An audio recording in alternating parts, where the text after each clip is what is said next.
Et c'est parti. Donc, bonjour à toutes, bonjour à tous pour ceux qui nous suivent en tout cas aujourd'hui. J'ai l'honneur d'être avec Nathalie Martin aujourd'hui. Bonjour Nathalie. Bonjour Samia. Alors aujourd'hui, vraiment pour moi, c'est une journée spéciale parce que du coup, je rencontre Nathalie. Alors, c'est pas que je suis fan, hein, mais elle m'a beaucoup, beaucoup inspirée. Donc pour moi, il était évident qu'elle soit sur ma chaîne des femmes inspirantes. Quand je l'ai connue, c'était peut-être en 2013-2014. J'avais vécu un cancer du sein et je me suis dit, waouh, moi, il faut que je change ma vie. Et Nathalie est arrivée sur YouTube, c'était extraordinaire. Et puis elle a raconté son parcours et je me suis dit, waouh, j'ai été tellement émue et touchée que je me suis dit, je veux faire comme elle. Et aujourd'hui, je suis devenue coach, je suis devenue sophrologue, enfin bref, j'ai plein d'outils en tout cas pour accompagner les femmes à mieux vivre leur rémission après un cancer du sein grâce à Nathalie Martin puisqu'elle m'a effectivement inspirée. Donc merci Nathalie. Alors moi, c'est Samia Mekas, je suis donc sophrologue et j'accompagne les femmes à mieux vivre leur rémission après un cancer du sein. Donc c'est devenu une passion parce que j'adore ça évidemment. Euh, et aujourd'hui, je suis avec Nathalie Martin qui va elle-même se présenter. Bah, écoute, tu l'as déjà bien fait. Effectivement, moi je m'appelle Nathalie Martin. Je suis coach en éveil de conscience, c'est-à-dire que j'accompagne des hommes et des femmes à redonner du sens à leur vie. Ah Souvent ouais. des hommes et des femmes qui ont tout pour être heureux, mais le truc c'est ça, c'est qu'il y a un mais et on sait difficilement ce qui se cache derrière ce mais. Donc je les invite à plonger en eux pour redonner du sens, pour se réapproprier leur vie, puis en faire ce qu'ils ont envie d'en faire tout simplement. Ça, c'est hyper important, Nathalie, ce que tu proposes là. Parce que quand tu dis ça, par exemple, moi, je me dis, effectivement, dans ma vie, par exemple, j'avais tout. Hein. Voilà, j'avais un Mm. appartement, des enfants, une belle famille, une famille, c'était vraiment génial. Mais effectivement, il y avait aussi un manque de sens. Il y avait un manque de sens, puis tu sais, c'était plutôt pour le côté, moi, je veux faire plaisir à ma mère, je veux être à la hauteur pour Ouais. mon père, je veux être vue par le monde, je veux être reconnue, parce que aujourd'hui, la société te montre qu'il faut être reconnu si tu veux être quelqu'un. Et c'est vrai qu'en fait, j'ai envie de te dire, euh, j'ai envie de prendre cet exemple comme ça, tu me diras, hein, mais comme une poule sans tête, tu sais, tu es là en train de courir avec ton corps là de petite poule, puis tu as laissé ta tête quelque part, ou c'est ta tête qui court, puis ton corps il est laissé quelque part, mais finalement, vous n'êtes pas en harmonie. Et moi, c'est ce que j'avais compris dans tes propositions. Et du coup, Nathalie, comment tu en es arrivée là, aujourd'hui, justement, à redonner ce sens et cette profondeur, en fait?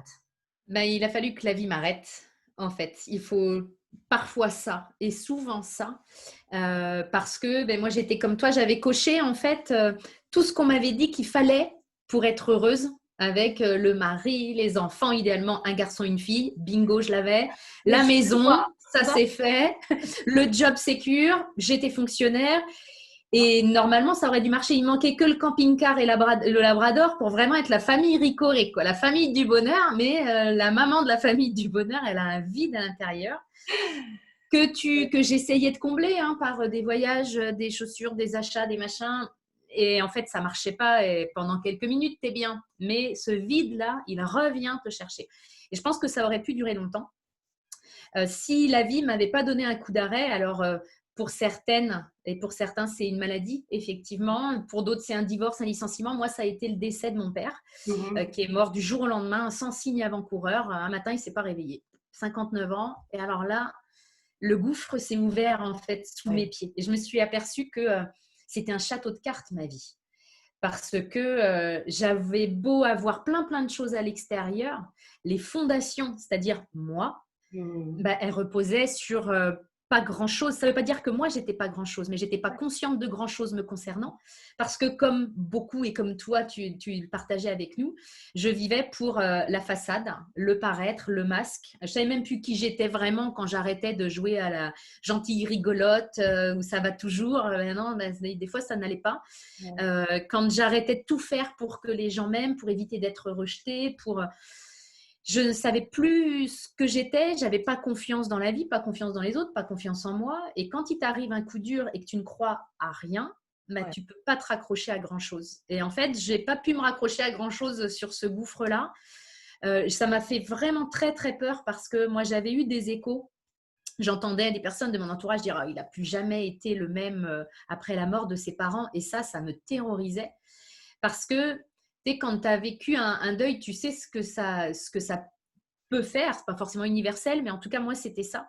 C'était une espèce de plaie à l'intérieur et tu as l'impression que tu guériras jamais.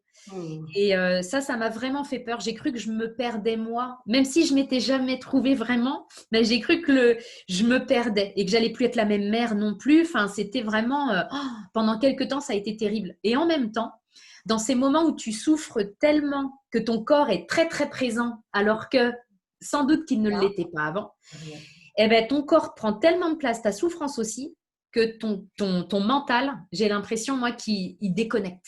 Et pendant qu'il déconnecte, ça ouvre une porte qui est celle des prises de conscience. Moi, la prise de conscience, ça a été 2 claques dans la face en disant maintenant, t'arrêtes ça, puis tu vas te réveiller.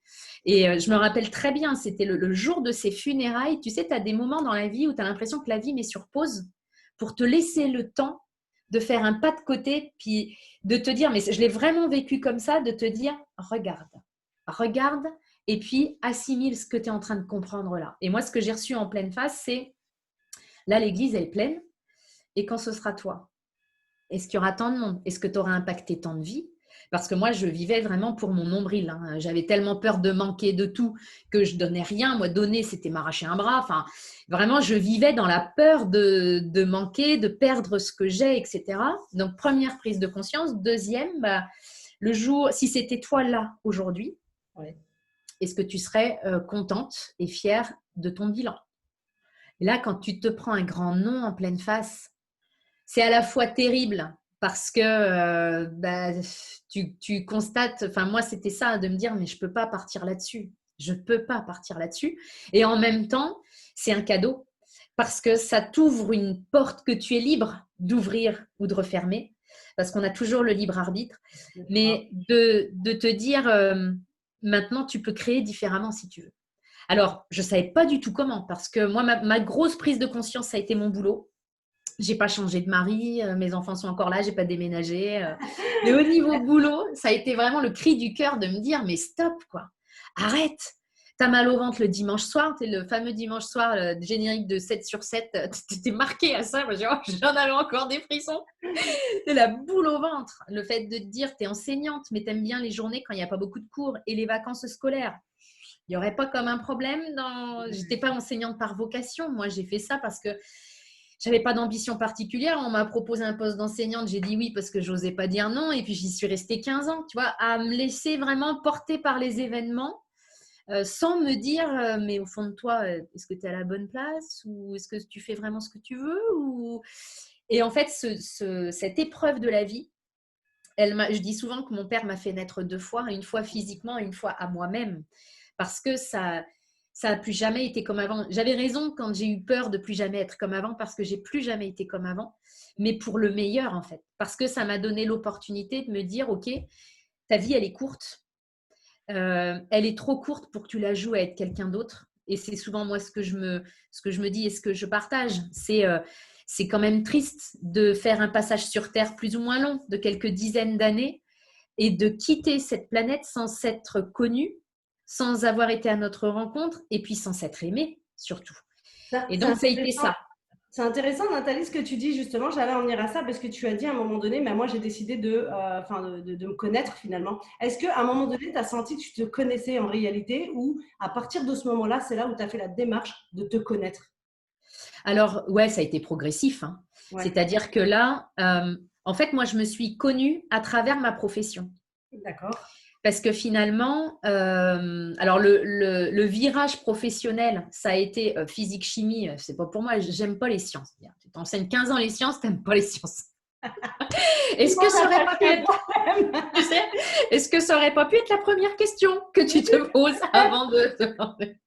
Donc, tu aimes prépare adaptation, mais on passe notre temps à se suradapter à des trucs où tu sais bien dès le départ que c'est pas pour toi. Mais voilà. Et tu le sens et tu t'écoutes pas, c'est vrai. Tu as une intuition à l'intérieur et tu te dis, bah oui, mais je le savais en fait. Combien de fois tu as mal à l'estomac quand tu apprends une nouvelle, quand tu as mal à l'estomac, mais tu y vas quand même, quoi. Donc, ça a été vraiment... alors, cette prise de conscience-là, ça a simplement été, on dit quand l'élève est prêt, le maître arrive, mais c'est exactement ça. Exactement ça. Le fait de me dire, je ne savais pas du tout quoi faire. Et puis, au cours d'une discussion à un resto avec mon mari, vraiment, discussion comme on peut en avoir. Simplement, je me suis dit, mais attends, moi, ce que j'aime en fait avec mes élèves, c'est les faire grandir. C'est rallumer l'étincelle dans le regard. Moi, avoir un regard vide et sans rêve, sans ambition, sans confiance à 14 ans, je trouve ça mais triste. Comment on laisse nos enfants en arriver là? Et moi, ça me faisait vraiment vibrer de dire, hey, on y va, quoi. Tout est possible. Et j'en étais venue à faire plus de développement personnel finalement dans mes cours que de la physique-chimie. Tu as eu du mal à boucler le programme. Donc, là, mais je ne savais pas en fait que c'était un métier. Ouais. Et donc, je me suis dit, si je pouvais faire ça et être payée pour ça, mais ce serait énorme. Et en rentrant du resto, j'ai tapé sur Google, métier pour aider les gens à grandir. Ça devait être un truc comme ça que j'ai demandé à Google. Et bam, il me sort le coaching. Alors, ça semble évident aujourd'hui, mais cette démarche-là, moi, elle remonte à 10 ans maintenant. Donc, le coaching, c'était vraiment au balbutiement. Et donc, voilà. On voit déjà d'ailleurs l'évolution, Nathalie, parce que moi, à l'époque, j'ai mis à 8 ans, effectivement, je ne savais pas du tout que le développement personnel, c'était déjà catégorisé, il y avait déjà plein de choses et tout. Donc, c'est vrai que… Mais maintenant, alors là, c'est à tout va. C'est pour tout le monde. Là, c'est du développement personnel business, développement personnel… C'est ça. À toutes les râteliers. D'ailleurs, bon, il faut peut-être aussi faire attention des fois, mais sinon, voilà, c'est vrai que c'est effectivement, on peut en vivre et tout. Mais c'est intéressant ce que tu dis parce que, tu vois, moi, je vois bien qu'il y a une vie avant, il y a une vie pendant et puis il y a une vie après quand tu arrives à prendre conscience en fait. Et ce qui relie pour moi tout ça, et tu me dis si je me trompe Nathalie, c'est vraiment effectivement la connexion avec soi et soi. Parce que ça, on oublie souvent, en fait, on est dans une société, dans un monde et dans une éducation qui va toujours te dire va vers les autres, sois sage, ne fais pas ça, fais pas trop de bruit, n'existe pas trop, en gros, fais comme on te dit, et du coup, tu t'oublies. Et c'est vrai que ça, c'est important, ce que tu disais, c'est-à-dire cette connexion de soi à soi, puisque tu l'as si bien dit, dans ses profondeurs, dans sa connexion, et s'aimer soi. Alors ça, tu sais, j'ai beau faire plein d'interviews, il y a beaucoup, moi, il manque ça, c'est-à-dire l'amour de soi. Qu'est-ce que c'est que finalement, Nathalie Martin, l'amour de soi en fait, pour toi? Pour toi, bien évidemment, je ne te demande pas une définition… Pour moi, c'est ouvrir les yeux sur ta valeur, sur qui tu es. C'est arrêter de te flinguer en permanence, arrêter de te comparer, arrêter vraiment de te taper dessus parce qu'on nie notre propre valeur. Mais tu sais, on a baigné dans mais pour qui tu te prends? Dès que tu faisais un pas de côté, dès que tu étais un peu trop lumineuse ou brillante, mais arrête de te rendre intéressante. Sous-entendu, tu ne l'es pas. Mais pour qui tu te prends? Et aujourd'hui, cette réponse, pour qui tu te prends, la réponse à cette question, la réponse, c'est pour moi. Je me prends pour moi. Et c'est pas… moi, je dis souvent que mon ambition, c'est pas qu'on marque sur ma tombe « J'espère que je vous ai pas trop dérangé. » Je préfère qu'on écrive « Je me suis bien marrée. J'ai fait des choses, il y en a qui ont marché, d'autres moins. Mais j'ai vécu. » Et s'aimer soi, c'est ça, c'est être capable de se donner de la bienveillance. Être capable de se pardonner ce qu'on appelle nos erreurs, mais qui sont en fait que des expériences. Devenir douce, tu sais, être capable de prendre du temps pour soi, être capable d'être présente pour soi. En fait, devenir ta meilleure amie et ton meilleur soutien. Et c'est intéressant ce que tu dis, Nathalie, encore une fois, parce que quand tu dis justement être douce, alors tu vois, ce mot-là, on l'entend très peu aujourd'hui, encore une fois, même dans le développement personnel, parce qu'on est dans l'action, encore une fois, et on n'est pas douce avec soi. Des fois, on se maltraite pour obtenir quelque chose, alors qu'on n'est absolument pas doux, alors que notre corps, il est en train de te dire, mais laisse-moi tranquille, moi, je veux juste me reposer, puis tu ne l'écoutes pas parce que tu dis… Mais sans ça, tu n'as pas ça. Sans ça, tu n'as pas ça. Sans ça, tu n'as pas ça. Et puis, tu retrouves encore ce cheminement un peu désagréable, en fait, pour toi. Donc, la douceur, effectivement, doit être amenée par rapport à nous. Moi, j'ai souvent un exemple comme ça où je me dis, mais moi, je m'offrais des fleurs, en fait. Je n'attendais pas que le monde m'en offre. Quand j'ai compris ça, effectivement, que j'ai pris conscience que j'étais une femme, que j'étais formidable et que j'avais le droit aussi de briller. D'ailleurs, il y a, je ne sais plus comment elle s'appelle de son nom, mais Nelson… bon. Bref, les noms, c'est pas mon truc, mais il y a un super texte qui dit « Notre plus grande peur, c'est pas… » Marianne Williamson. Merci beaucoup. C'est celle de briller. Et donc, c'est ça, en fait, réellement. Moi, je me rends compte de plus en plus, c'est-à-dire qu'il y a des femmes, elles sont extraordinaires, elles font des choses magnifiques, mais elles ne se rendent même pas compte de la valeur qu'elles ont. Exactement. Tu sais, et puis pour nous, le rapport au corps en tant que femme est quand même très particulier. Et rien que dans la manière dont tu traites ton corps, par ce que tu manges, ce que tu bois, l'exercice que tu fais ou pas, et par la manière dont tu le regardes. Rien que, moi je m'aperçois là en te parlant que la manière et l'endroit où vont mes yeux quand je me regarde dans la glace est différente aujourd'hui d'hier. Ouais. Parce que finalement, quand tu ne t'aimes pas, tu te Ouais. regardes dans la glace, où vont tes yeux? Pile poil sur ce que tu n'aimes pas. Et Ouais. ça traduit tout un comportement global. C'est-à-dire qu'on va être dans le rejet par rapport à soi parce qu'on va demander à notre corps d'être parfait, d'être rempli d'énergie tout le temps, ce qui pour une femme est complètement à l'opposé de notre fonctionnement. Donc, J'arrête juste là, vraiment, oui. Nathalie, justement, pourquoi tu dis ça? Parce que effectivement, nous ne fonctionnons pas, par exemple, comme les hommes. C'est-à-dire, Bah parce qu'on est tu viens, cyclique. Alors déjà, la exactement, nature est tu viens de cyclique. soulever quelque chose. Tu viens de soulever quelque chose de très La important. nature est cyclique, donc les hommes sont dans la nature et dans le cycle naturel et il y a des cycles de vie. Mais en tant que femmes, nous avons des cycles, nous avons des lunes. Et Interne. donc, c'est pas dire se cravacher dessus alors que tu es dans ta période de règles, mais c'est une aberration. C'est vraiment comprendre comment on fonctionne, comprendre que notre énergie, elle est fluctuante, savoir donner des coups d'accélérateur quand on est en pleine énergie, lever le pied quand on est en basse énergie, parce qu'on sait que de toute façon, ça va remonter. C'est toute une… Pour s'aimer soi, en fait, il faut se plonger en soi. Comment tu sais que tu aimes les fraises? Bah, tu goûtes une fraise. Hein. Sinon, tu peux rester devant une fraise en disant je me demande si j'aime ça. C'est la même chose avec nous. C'est à partir du moment où tu n'as jamais été à ta rencontre, où tu es toujours tourné vers les autres pour savoir si tu es quelqu'un de bien. Et c'est ça qui nous fait souffrir, en fait, parce qu'on a des attentes énormes par rapport aux autres. On est un puissant fond. Quand on ne s'aime pas soi, on est incapable d'aimer les autres de manière inconditionnelle. On attend énormément des autres. Et puis, notre rapport à nous, c'est notre rapport à la vie aussi. Quand tu apprends à t'aimer toi, ben, je m'aperçois que tu apprends à aimer la vie et à l'accepter telle qu'elle est. La vie, elle est comme ça. Il y a des surprises, des bonnes et puis des mauvaises. Et c'est la même chose, la manière dont tu vas être capable d'accepter la vie dans ce qu'elle a à t'offrir, c'est aussi la manière dont tu vas t'accepter toi avec tes ombres et avec tes lumières aussi. Donc, ça me parle beaucoup de tolérance, en fait, tout ça. Et d'amour de l'humain. Parce que tu sais, quand tu dis Oui, effectivement, ça, tu vas t'aimer toi, mais tu vas aimer aussi la vie, il y a aussi le monde. Moi, je sais que j'ai été, il n'y a pas si longtemps, j'ai été en discussion et quelqu'un me disait, ben, ça y est, je me suis réconciliée avec l'humanité. Mais qu'est-ce que ça veut dire? C'est-à-dire tout simplement qu'elle s'est réconciliée avec elle. avec elle-même. Et Mm. oui, et donc c'est Ouais. là où tu sais que tu t'es réconcilié avec l'humanité, c'est-à-dire qu'effectivement tu t'aimes toi, et donc à travers l'amour que tu te portes, et c'est pour ça que ce mot égoïste, moi, m'énerve un petit peu, parce que finalement c'est pas de l'égoïsme, mais au contraire de l'amour, et quand tu t'apportes cet amour, finalement, tu peux l'apporter naturellement et inconditionnellement aux autres. C'est vraiment Exactement. très beau, ouais. C'est vraiment très beau Mm. Mm. de le relever encore, parce que je trouve qu'on n'en parle pas assez. Et souvent, tu vois, moi Et par puis, exemple, ouais. vas-y, Samir. Moi, par exemple, dans mon activité, je vois souvent les femmes qui disent oui, moi, je combats encore le cancer. Alors que pour moi, Mm. c'est pas du tout ça. Tu vois, c'est que lui, c'est un message finalement. C'est comment tu le prends toi. Tu vois, ce cancer, il est pas. Tu sais, souvent on dit, enfin, les femmes disent, il m'est tombé sur la tête. C'est ça. Mm. C'est faux. Rien ne te tombe sur la tête, c'est toi qui les as développés à l'intérieur de toi. Et le cancer en est la preuve, puisque ce sont des cellules à l'intérieur de soi, ce n'est pas l'extérieur. Hein. Donc, du coup, tu sais, c'est vraiment quelque chose qui t'arrive de l'intérieur. Donc, du Et, coup, c'est aussi ça, ce rapport à soi. C'est que si quelque chose mm. à l'intérieur ne va pas, ben c'est qu'à un moment donné, il y a effectivement quelque chose qui ne va pas entre toi et le monde, toi et toi, en fait, finalement.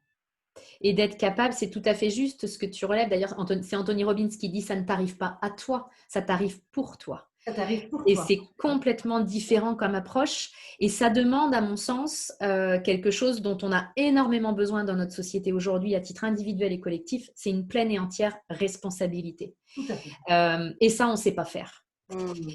Ah, c'est super, Clairement, on c'est sait… de la faute d'un tel, c'est de la faute de ça, c'est de la faute C'est de ci, ça, mais c'est le monde qui me tombe dessus. Bah, évidemment, c'est c'est ça. ça. On nous a appris à jouer les victimes et le monde adore les victimes. Ah, oui. Et mais il n'y a pas de pouvoir là-dedans. Et puis, c'est pas qui nous sommes. Et c'est ça qui est terrible, c'est que il y a une partie de nous qui se complaît là-dedans parce qu'on aime qu'on me dise oh ma pauvre, oh là là ma pauvre, quand on ressasse nos trucs et machin. Mais ça ne nous aide pas ça à avancer, ça nous plombe et ça nous enfonce.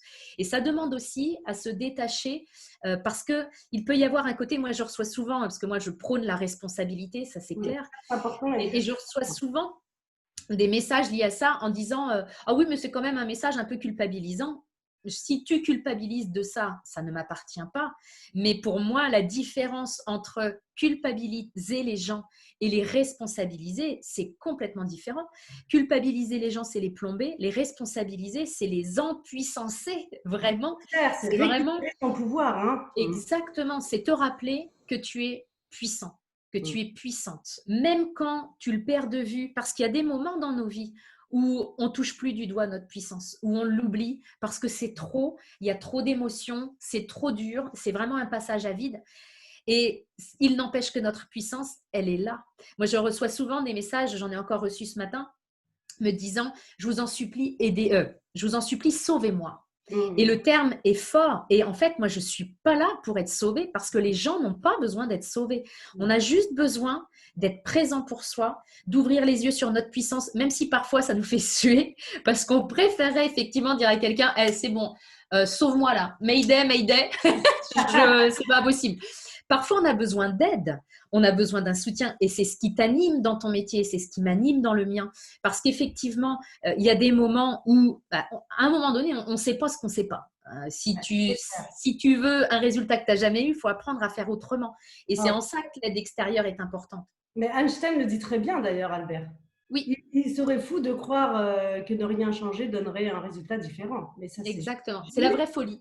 Exactement. Mais combien d'entre nous sont atteints de cette folie-là, de continuer dans les mêmes schémas, les mêmes mécanismes, en espérant que le vent tourne. Le vent tourne, le vent tournera si toi aussi tu tournes ta voile et puis que tu essayes de faire avec ce qui est présent pour toi. On a vraiment une responsabilité, ça me tient encore plus à cœur aujourd'hui, dans le monde dans lequel nous vivons, parce qu'on sait que le monde extérieur est le résultat de notre monde intérieur. Et si c'est un tel bazar à l'extérieur, c'est que c'est le bazar à l'intérieur de beaucoup de personnes. Et moi, je crois beaucoup effectivement à la réconciliation avec l'humain dont tu parlais tout à l'heure. Je pense qu'on a besoin aujourd'hui de créer l'unité. Malheureusement, nos égos sont tellement implantés, encroutés, puis on est tellement attachés dans ce mode de fonctionnement-là dès qu'il y a un coup dur, ça a tendance à diviser. On se réfugie dans la séparation. On a besoin d'unité et ça commence par l'unité envers soi. De dire, je vais arrêter de me faire la guerre. Je vais arrêter, comme tu le disais tout à l'heure, moi aussi, j'en rencontre plein des personnes qui me disent, ah ben là, ouais, je me bats, il faut que je me bats. On nous a appris que la vie était un combat et que c'était la loi du plus fort. Quand tu es ta vie comme ça, avec les deux poings serrés, qu'est-ce que tu veux recevoir de la vie? Rien, tu peux rien tu recevoir. bloques toute l'énergie, même de l'intérieur comme de Exactement. l'extérieur. Il n'y a pas de ce sens qui est naturel, c'est-à-dire donner, recevoir, donner. Exactement. Ouvrir les mains à un moment donné et tu t'aperçois que quand tu es dans la croyance de la vie est un combat, ben, tu enchaînes les combats. Tu joues au pompier, tu finis une tuile, il y en a une autre qui arrive et puis une autre. Il faut arrêter de se battre. Et oui, parce que la vie finalement, la vie, elle n'a pas de bien ou de pas bien. Tu donnes une décision, tu as une croyance, mais elle te dit OK. Et finalement, elle t'apporte ce dont tu crois en fait. Donc si tu dis que la vie est un combat, effectivement, tu vas combattre. Si tu crois que la vie elle est simple et jolie et tout ça, c'est simple. Alors attention, je ne dis pas que le monde, c'est simple et tout. Je dis juste que puisqu'on a changé notre regard, et c'est bien ça, hein, puisqu'on a pris conscience effectivement qu'on pouvait changer notre regard face au monde, du coup, les problématiques ne deviennent plus des problématiques, mais plutôt des challenges où on va trouver des solutions un peu plus fun. Oui, et puis il n'empêche que tu restes humain, tu restes humaine et qu'il y a des moments où c'est difficile et qu'il y a des moments où tu as des émotions et qu'il y a des moments où tu te dis mais c'est pas possible, etc. Mais à aucun moment, tu lâches. En tout cas, moi, c'est ce que je constate. Et quand tu diffuses ça, je m'aperçois aussi auprès de mes clientes que c'est ça qui se passe. C'est quand tu es consciente, ben, ça change tout. Parce que tu te vois faire. Tu te vois partir dans tes émotions, tu te vois et t'arrêtes de nier que non, là aujourd'hui, je suis vraiment fatiguée, j'en ai ras-le-bol. Donc, je vais mettre pause, je vais aller faire autre chose, mais demain, j'y reviendrai. C'est-à-dire que je ne vais pas me morfondre là-dedans en disant « Ah ouais, je vais y arriver, etc. » Je vais vraiment le faire en conscience et ça change tout. Donc, parce que c'est vrai que la vie, elle est plus fluide. Quand déjà tu arrêtes de ramer à contre-courant et de te battre contre tout et contre n'importe quoi et de mettre ton énergie sur des thématiques, mais qui sont à la limite même pas les tiennes. Je reçois des messages, moi, de femmes qui me disent « Au secours, aidez-moi, mon fils a un problème. » Mm. À qui est le problème à la base? Et ton problème à toi, c'est ce que le problème de l'autre vient chercher en toi. Et Peut-être oui. que tu essayes de vouloir contrôler, gérer, sauver.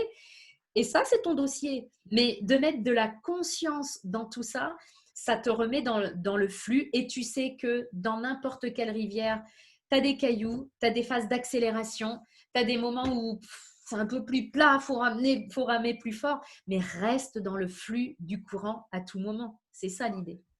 C'est joli ce que tu viens de dire. Merci Nathalie. Avec grand plaisir. Est-ce que tu aurais un dernier petit conseil à donner justement par rapport à ça et de se dire que peu importe ce qu'il arrive dans la vie, c'est que des fois, ben, effectivement, il y a ce mur qu'on se prend, mais finalement, est-ce que c'est pas un cadeau de la vie? Parce que moi, c'est comme ça que j'entends ça. Évidemment, comme tu l'as si bien dit, ton papa t'a fait renaître 2 fois. T'as fait naître, puis t'as fait renaître. Moi, pareil pour le cancer, ça m'a fait vraiment, ma mère m'a fait naître, mais alors le cancer m'a fait renaître à une puissance extraordinaire. Et donc aujourd'hui, ben, qu'est-ce que tu pourrais dire justement à ces femmes qui nous regardent, à ces hommes? C'est que effectivement la vie est pleine de surprises, des bonnes et des mauvaises, et qu'on s'aperçoit souvent que la mauvaise surprise était un cadeau mal emballé. Et que dans ces situations-là, soit on regarde l'emballage, soit on regarde ce qu'il y a à l'intérieur. Ça, c'est notre libre arbitre. Et quand on se met à regarder à l'intérieur, bah, effectivement, on prend l'enseignement et on prend vraiment le cadeau. Et ça évite d'avoir à se reprendre la leçon quelques temps plus tard. Et ça, c'est le côté précieux de la vie. Et le dernier point que je voudrais vraiment dire, sur ce sur quoi j'insiste, c'est mettez du fun. Ah Mettez oui. du fun. On a transformé nos vies en un Mettez truc du fun dans lourd. votre vie, quoi, parce que, mais Qu'on s'amuse, y ah, compris dans notre évolution personnelle. Moi, combien je rencontre de personnes qui disent je travaille sur moi, je dis ouh, bah dis donc, moi, ça me fait pas envie de bosser sur moi. exactement. Moi, je veux juste me simplifier la vie. Parlant de ça, quelle expression toi tu utilises? Parce qu'effectivement, on entend beaucoup je travaille sur moi, il y a beaucoup de travail encore sur moi, je travaille encore sur moi. Qu'est-ce que tu utilises toi comme mot? Parce que moi, effectivement, ce mot, il me met en horreur. Ben Moi, moi, j'ai fait toute la vie, hein. Tu je vois, je suis sais. sur mon évolution. Puis en fait, c'est exactement ça, tu vois, parce que je travaille sur moi. Souvent, ce qui se passe, c'est que tu bosses en dehors. Alors, hop, je travaille sur moi, je fais des formations, machin. Et puis Puis après, après, je me dis, je vais, et je l'entends souvent, je vais dans la vraie vie. Non, ta vraie vie, elle est aussi quand tu es en train d'apprendre tes formations et tout ça. C'est comme si tu avais deux parties. Tu vois, la théorie, je suis excellente en théorie. La pratique, par contre, bah, soit j'utilise pas les outils, soit j'y pense pas. Donc, encore une fois, l'union là-dessus. Et moi, j'expérimente. c'est Et ça. quand tu expérimentes ta vie, compte sur la vie pour te montrer là où tu as effectivement un blocage à enlever, un coup d'accélérateur à mettre. Enfin, du flux et du flux. C'est ça, faites kiffer, faites. Puis, bah, écoute, merci beaucoup Nathalie, en tout cas pour bah, évidemment ta joie de vivre. Merci aussi vraiment pour tout ce que tu as donné à toutes ces femmes, parce que je sais qu'il y en a eu beaucoup, même s'il y en a qui ne se manifestent pas. Moi, en tout cas, je sais que tu m'as beaucoup impacté, donc merci infiniment. Avec J'espère grand encore que tu plaisir. vas continuer à impacter avec ta bonne humeur, parce que c'est vraiment chouette ça, et effectivement de mettre du fun dans sa vie. Donc merci. Alors, où est-ce qu'on peut te retrouver, Nathalie? Alors, sur ma chaîne YouTube, Yep. Nathalie Nathalie Martin, Martin. voilà, tout simplement. Et puis sur mon site internet, De toute façon, je vais nathalie-martin.com, te puis mettre sur les réseaux. Enfin, ouais. ouais, on me trouve facilement. D'accord, ok. Eh ben, écoute, merci beaucoup Nathalie. Puis je te dis bah, à très bientôt de toute façon. Et je te À souhaite très une bientôt. belle journée. Je vous souhaite aussi à tous une très belle journée. À bientôt.